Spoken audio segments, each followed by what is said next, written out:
Bioplastics, the fallacy and the future. I want to discuss the global problem of plastic consumption and waste, specifically the market trend towards the ubiquitous bioplastics and what this means in terms of waste and environmental outlook.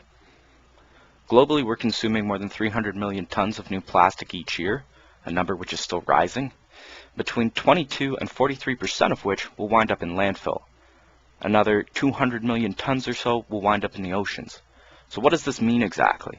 Well, as of 2012, there was the energy equivalent of 0.14 billion barrels of oil in plastic in U.S. landfills, enough to power 6 million cars for 1 year, and at least 100 million tons of plastic in the oceans for the next 600 years. So we have a massive problem with many causes: poor recycling methods, not recycling when possible, and clearly overconsumption. So naturally we blame the polymers, which of course brings us to bioplastics, plastics produced from biomass material. Like the words green, all natural, or organic, it gives us hope that our consumer choices can solve this problem and all will be well. However, it is of course more complicated, chiefly because the word bioplastics is almost meaningless. IUPAC strongly discourages its use, saying in a 2012 report that bioplastic is misleading because it suggests that any polymer derived from biomass is environmentally friendly. A biomass polymer, similar to a petro-based one, does not imply any superiority with respect to the environment. Instead, they promote the use of specific marketing terms such as bioderived, biodegradable, or compostable, terms which are often mutually exclusive. More important, however, are the economic and environmental assessments of their life cycles independent of the marketing spin. Unfortunately, there's no producer that can make bioplastics similar in properties to their petroleum-based counterparts that cost less by volume. Additionally, the increased demand on corn, potatoes, and sugarcane could drive up global food prices.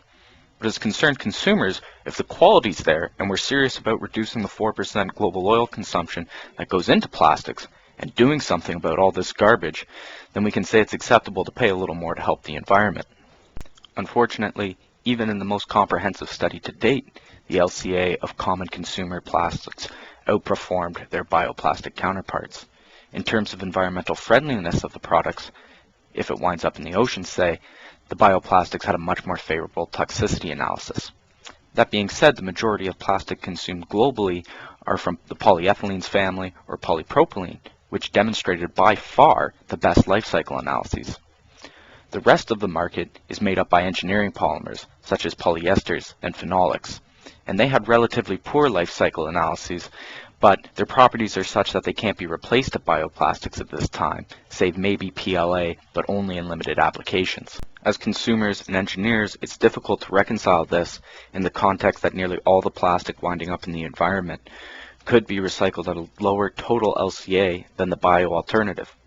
It seems then that the bioplastics are not the answer to the problem.